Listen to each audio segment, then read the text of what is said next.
Hello everyone, welcome to another video. In this video, I will show you how to import a Metamask private key to another Metamask account. So the first thing we have to do is go to three dots right here, make sure to go to account details, then go here, export private key. Now we'll have to type in our password right here. So let me do that and then confirm. And then as you can see, this is your private key. Now, never share this with anyone.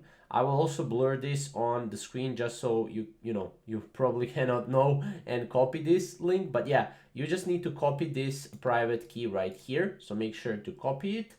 Now that you have private key, you can now import that private key on your different browser or mobile app or on your different MetaMask app, right? So you can go to your profile icon on the next account. As you can see, I have here accounts, and you can import account. Then here you can select private key and you can paste that key and click import. Right now I cannot import because the account I'm trying to import is a duplicate, right? So it's the same account. But if it's a different account, you can go here and you can import it right here. So that's pretty much how to import a MetaMask private key. Really simple and really easy way.